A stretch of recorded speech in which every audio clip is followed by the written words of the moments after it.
Olá, seja bem-vindo ao Cine Terapia. Toda semana eu trago aqui para você a análise de um filme para que você possa despertar, para acessar as suas questões ancestrais, questões inconscientes, tá? Então já vou te fazer um pedido. Curte esse vídeo. Deixe seus comentários, o que você achou. Já compartilha para que mais e mais mulheres possam despertar também. E o filme que eu escolhi essa semana é Por que eu me casei? Gente, esse filme é maravilhoso e traz várias perspectivas de relacionamentos, de casamentos. Nós temos dois triângulos amorosos, né? E eu escolhi falar de casal a casal aqui para você. Aí eu te pergunto, será mesmo que todo homem é igual? Será que todos os problemas das relações é tudo culpa dos homens? Como será que as escolhas das relações são feitas? E esse filme vem trazer todas essas respostas para nós, tá bom? Então, eu quero que você perceba, que não é o tema que eu vou abordar, mas eu quero trazer essa reflexão para você, da nossa ancestralidade racial, ou até mesmo de origem. Por que eu tô falando isso? No filme nós temos 4 casais negros, e ali é bem velado, mas a gente pode perceber essa questão dessa dor sobre as questões raciais, por toda os preconceitos, o quanto eles têm preconceitos em relação a eles mesmos, do tipo, isso aqui não é lugar para negão, isso aqui não é lugar... Como assim? Todo lugar é para todo mundo, mas eles já têm esse peso, essa dor dentro de si, tá? A gente vê também eles sofrendo, as mulheres sofrendo esse preconceito na loja quando elas estão fazendo compra. É bem velado, mas a vendedora chega e diz, olha, o dinheiro não está aqui. Como se diz, todo mundo dessa cor rouba. Olha que coisa triste. E eu falo isso para vocês porque quando eu atendo, por exemplo, descendentes de italianos, descendentes da Alemanha, eu vejo muitas questões relacionadas à guerra, relacionados a ter que sair da sua própria terra, da sua própria pátria, tá? Então, quando nós olhamos as questões ancestrais, nós olhamos inclusive a nossa história do país, a história que tem a ver com todas essas questões que nós trazemos do nosso DNA e no nosso inconsciente. Mas vamos lá. Eu quero começar aqui fazendo essa análise falando da Patrícia e do esposo dela, né, o arquiteto.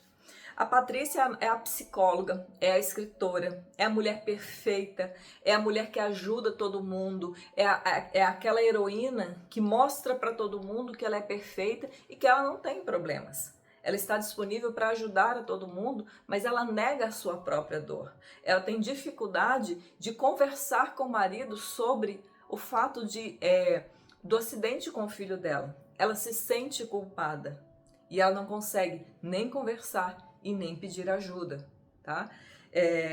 Então ela é bem sucedida, ela é a mulher equilibrada, ela se faz de forte, tá bom? Mas na verdade ela vive em negação dessa dor. Quantas mulheres nós vemos aí perfeitas que no fundo, elas jogaram para a sombra. Eu não quero lidar com isso, eu não quero falar com isso, sobre isso. E vive como se estivesse tudo bem. E nós vamos olhando ali naquele casamento e vendo que não tá bom. E assim, o esposo também a culpa pela morte do filho, mas eles não conversam sobre isso. Ele é um bom marido, ele é parceiro, ele é companheiro, mas como ela se fecha toda vez que toca no assunto, ele respeitou esse processo, tá? Então o esposo é o arquiteto, ele é leal, ele é fiel, ele é parceiro, mas ele também não toca no assunto. Então, a conversa no relacionamento. E esse filme traz muito isso, sobre o conversar, sobre falar a verdade, sobre tirar essa armadura e admitir, olha, eu não sou perfeita, eu erro, eu cometi um erro, né? Às vezes não é um erro tão grave como que aconteceu na morte do filho, mas ninguém é perfeita. Todo mundo tem suas dores, seus traumas, e sentar e conversar. Mesmo uma terapeuta famosa, escritora, também tem dores, tá? Então esse é um casal mais leve, vamos assim dizer. Mas nós temos os outros aí. Qual foi o seu casal preferido? Com qual você se conectou mais? E agora eu quero falar da Daiane, a advogada, né? E o seu esposo Terry, o pediatra. Ele também é um super marido, super parceiro. Tudo que ele deseja é que ela trabalhe menos, tudo que ele deseja é construir uma família ao lado dela, tudo que ele deseja é ter uma relação que ela se coloque mais à disposição da família, que ela se autorize a ter uma família, a ser feliz. Então ele fez algo muito errado, que foi fazer o teste da menina. Por quê? Porque ela trabalha demais e eles não têm intimidade, eles não têm relação sexual. Mas ele não chegou a conversar ou a falar isso com ela. Para evitar uma conversa difícil, a gente faz o quê? Faz coisas escondidas, não é verdade? Para que ele queria saber, será que é meu filho mesmo? A gente não tem intimidade. Então eles vivem ali algo de fachada, algo de aparência, tá? E aí o que acontece? A Daiane é uma mulher extremamente masculina, extremamente guerreira. Tipo, você não tem domínio sobre o meu corpo, você não me controla, você não manda em mim. Ela é reativa, agressiva, sarcástica, tá bom? Então, assim, tudo bem ela não querer ter filho, tudo bem ela querer tomar uma decisão, mas isso pode ser sentado e conversado. Mas o que acontece? A mulher masculina, ela vive para o trabalho. Essa mulher com seu feminino profundamente ferido, que carrega tantas dores ancestrais, como é o caso de todos os nossos personagens aqui, ela é uma mulher que ela quer se provar o tempo todo. E por que ela se tornou advogada? Para lutar contra as injustiças dos seus ancestrais, que sofreram tanto. Você viu que ali ela fala, nossa, eu tô com um caso sério, um menino de 16 anos, né? Ou seja, eu preciso defender, eu preciso salvar. Então ela está nesse lugar de eu estou salvando as pessoas das injustiças do mundo. Mas com isso, gerando uma profunda dor dentro do casamento dela. Ela esquece de buscar a filha, ela não é presente para a filha, ela não consegue se conectar e construir uma relação de amor. Entende? Então ela é uma mulher que foge da intimidade. O que faz uma mulher fugir da intimidade, da relação sexual com o marido? Não querer ser amada, não querer sentir prazer. O que o sexo nos proporciona? Prazer. E para uma mulher sentir prazer, ela tem que se relaxar, ela tem que tirar armaduras, ela precisa se entregar. E o sexo também ele representa a vida. Não que a gente vá fazer um bebê todas as vezes, mas o que é isso? É aquele momento de uma conexão de almas profundas que une a vida, une duas pessoas e se torna uma só. E isso para ela é muito difícil, se unir ao marido, baixar a guarda, se deixar ser amada, tá? Então ela não lembra do aniversário dele, ela é sarcástica, ela diminui, ela fala, você tem inveja do meu sucesso. Então você vê ali que tem sim um homem maravilhoso, que deseja amar, que deseja construir, mas ela está tão presa às suas dores, ela está tão presa a esse senso de eu preciso fazer justiça pelos meus ancestrais, pelo que aconteceu ao meu povo, que ela não percebe a injustiça que ela está cometendo com ela mesma, de não se deixar ser amada com a família dela, tá bom? Ela diminui o marido, ela ataca, ela faz tudo para feri-lo. Ok? Vamos ver agora. Vamos falar de quem? Vamos falar da Sheila? A Sheila é maravilhosa, né? Mas quem é a Sheila? A Sheila é uma mulher com uma ferida da humilhação profunda. A Sheila é uma mulher que colocou o homem no pedestal e vive para esse homem. Esse homem é o centro da vida dela. E quando uma mulher tem essa ferida emocional, essa dor ancestral, o que acontece com ela? Ela vai trazer para si, ela vai buscar de forma inconsciente alguém que reproduza essa humilhação, que reproduza esse cara com esses traços até narcisista, que sente prazer em humilhar ela, humilha publicamente, humilha dentro do avião. E ela vai aceitando, ela baixa a cabeça e fala...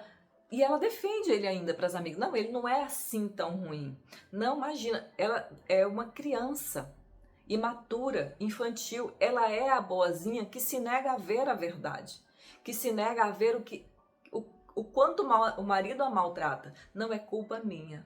Se eu emagrecer, ele vai me amar. E aí, quanto mais ela quer emagrecer, mais ansiosa, estressada fica, mais ela come, mais ela engorda, mais ele a humilha. Então, assim, é importante trazer a compreensão de que, tá, ele é terrível com ela, mas ela aceita e ela ainda defende o que ele faz, tá? Por quê? Por conta das questões das dores dela, das feridas emocionais dela, ok? Ela tá acima do peso, ela coloca esse marido no pedestal, ela se anula, ela se diminui, o marido a ridiculariza o tempo todo, faz piada sobre o corpo dela, tá? Ela vive em negação, como eu disse, ela não consegue ver o que tá todo mundo vendo, que ela tá sendo traída, que o cara tá mentindo, tudo isso, mas ela não vê nada, ok? E o que que isso acontece? O Mike, ele tem uma amante, essa amante, muito é interessante você ver o que uma mulher se submete, né? Essa rixa dessas mulheres que tem essas feridas. Quanto mais ferida tá uma mulher, mais ela entra em disputa para humilhar a outra. Porque a Trina, deixa eu ver aqui o nome, a Trina, que é a amante, aí nós temos um triângulo amoroso, ela quer o quê? Ela é amante, ela não gosta das mulheres, ela não quer se relacionar com as mulheres, ela quer um homem que pague as coisas dela. Ela quer ser a mulher troféu, ela quer ser a mulher, ela não lava, ela não passa, ela não cozinha, ela não faz nada. Ela é um corpo, ela é um objeto sexual. Isso é uma amante, um objeto sexual. E é assim que ela se coloca. E aí ela entra em disputa de atenção e de amor de um homem que não é o dela. E ela tá de boa ali no meio de todas aquelas pessoas ali e tá tudo ok para ela, tá? Então, quanto mais uma mulher não tem amor próprio, não tem respeito próprio, mais ela vai aceitar ser humilhada, tá certo?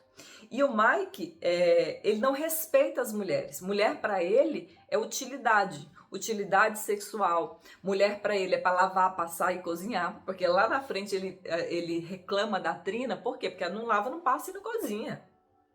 Na verdade, a única coisa que ela sabe é gastar o dinheiro dele. Então, como que ele olha para as mulheres? Como objeto. Então, para a Sheila, ele olha como uma empregada, que ele humilha, que ele diminui.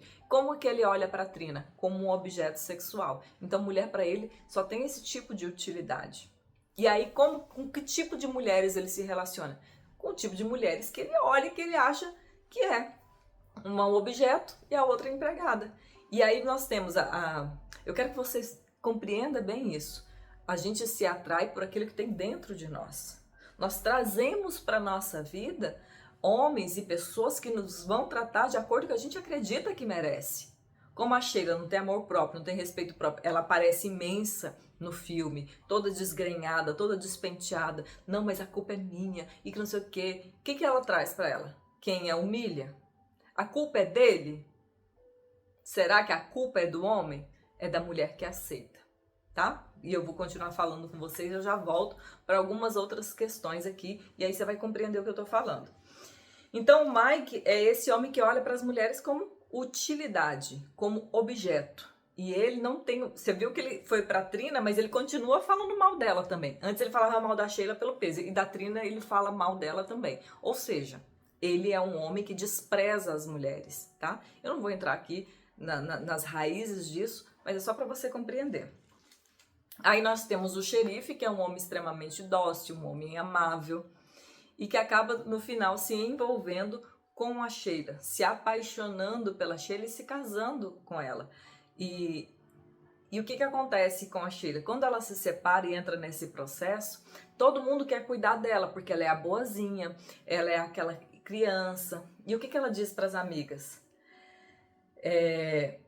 Eu passei muito tempo deixando os outros cuidarem de mim. Eu preciso achar o meu próprio caminho e eu preciso fazer isso sozinha. Só que, na verdade, ela já está envolvida pelo xerife, já está...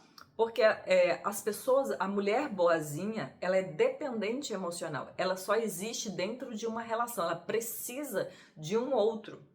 E que bom que ela encontra com o xerife, que é o Troy, e que ele é amoroso com ela. E que ele cuida dela. E que leva ela para um caminho de autocuidado, de malhar, de fazer exercício. Mas ela se adapta ao homem, ela se adapta àquilo que o outro quer. Não, você agora vai malhar, vai fazer exercício. Só que ele não impõe, ele não a humilha. Mas ela acaba se adaptando, pegando a forma de quem ela se relaciona. Como ela não tem uma identidade forte, uma identidade formada, então assim, ele gosta de malhar e fazer exercício. Então eu também gosto de malhar e de fazer exercício. E é o que ela fala pra ele, não, eu me relacionava com o Mike e ele só me humilhava. Então, pra mim, isso é ok. Então, agora deixa eu falar da Ângela e do Marcos. O que acontece na relação da Ângela e do Marcos? Se você observa, A Ângela é uma mulher que ela é extremamente masculina, extremamente ferida, extremamente agressiva, fala palavrão, humilha, diminui o masculino o tempo todo. Você é um inútil, você é um imprestável, você não trabalha, eu que pago, eu que isso, eu que aquilo. E aí, à medida que nós vamos vendo o filme, ela é alcoólatra, ela tem problema com bebida, né? E o negócio dela é atacar aquele Marcos. O Marcos, por sua vez, é um homem parece imaturo, parece infantil. E aí os amigos falam, poxa, mas vocês brigam demais. Aí ele fala o quê? Essa é a nossa forma de se amar, nosso jeito de se amar. E a gente, é muito gostoso depois da briga fazer as pazes. Então nós temos ali duas pessoas que, um que humilha, o outro que gosta de ser humilhado, e os dois se relacionam muito bem. Uma relação de brigas, uma relação de ataque, uma relação de humilhação, uma relação de traição. Ambos se traem. Ela alcoólatra, extremamente agressiva, e ele agredido, tá? Então eu quero que você entenda que no casamento é a tampa e a panela. Não existe, ai meu Deus, tadinha, por que ela tá passando por isso? Não. É tudo de acordo com a ressonância interna. Por isso que a gente faz a constelação, para compreender isso e liberar, tá bom? Então, e aí à medida que nós vamos vendo o filme, vai percebendo que, na verdade, tudo que a Ângela tem, que o Marcos era um jogador, tinha uma boa situação financeira, mas que sofreu um acidente. E a Ângela não tinha nada. Tudo que ela se tornou foi com o apoio dele, com o dinheiro que ele tinha que investiu nela. Mas ela tem essa necessidade de humilhar, de diminuir, de atacar o masculino, tá? Isso mostra do quanto ela tem raiva dos homens. E aí ela projeta tudo isso no homem que a ama. E o que é interessante, e que eu quero fechar aqui, tá enorme isso, essa análise, mas eu quero que vocês percebam que foi essencial o posicionamento, tá? O posicionamento, no caso aqui no filme, foram dos homens. O Marcos chegou... e o Marcos tem o quê? Uma primeira esposa. E quem é a primeira esposa? É a cópia da segunda esposa. Você vê que as duas, o que muda ali é só a roupa, mas a forma agressiva de tratar ele é igual. Então não adianta se separar, porque a gente vai pegando tudo igual. Só que uma hora o Marcos chega e fala, chega, acabou, parou, eu não aceito mais isso, eu não aceito mais. Assim como o Terry também chega para Diane e fala, acabou, nós vamos separar, nós vamos nos divorciar, eu não aceito mais isso. Então, o que precisa fazer? Alguém precisa despertar e dizer, eu não aceito mais isso, chega, acabou. E aí eu deixei aqui para o final, quando o Mike olha para a Sheila toda bonita daquela forma, que ela seguiu a vida dela, encontrou um novo amor, ele fala para ela, ele chega para ela todo arrependido, safado, né? Já querendo reconquistar a primeira esposa, e ele fala, ai Sheila, me perdoa. Aí ela fala, mas eu já te perdoei faz tempo, você sabe por quê? Porque se eu não tivesse perdoado, eu teria descontado tudo no Troy. E é isso. Quando nós não conseguimos liberar dores, quando nós não conseguimos liberar as mágoas do passado, da história com os nossos pais, das histórias com as relações anteriores, nós vamos entrando em relações e projetando toda essa dor, toda essa raiva, toda essa mágoa na pessoa que está na nossa frente. Por isso que tantas mulheres vai trocando de relação, mas nada muda. Porque a dor não mudou, tá? E aí, a regra 80-20, né? E o exercício, pra gente fechar aqui. A regra 80-20 é, nada é perfeito. Tem 80% bom e 20%. Mas você vai focar na onde? E aí a Patrícia fala para as mulheres que estavam lá reclamando, pega um papel, pega uma caneta e faz ali uma lista, anota todas as coisas boas dele e anota as negativas. Nas negativas, se pergunte como você pode soltar isso, como você pode liberar, como você pode perdoar e foca nas positivas. Então, muitas vezes a gente está tão focado no negativo, está tão focado na dor, que esquece de olhar para as coisas boas, tá? E aí, para fechar, a Patrícia disse, existem 3 coisas para nortear a nossa vida. Primeiro, amar a Deus. Segundo, amar a si mesma. E terceiro, amar os outros. O problema é que tem muita mulher Sheila, colocando um homem no pedestal. Ou muitas Diane da vida, com raiva dos homens. Com qual casal você se identificou? Me conta aqui nos comentários.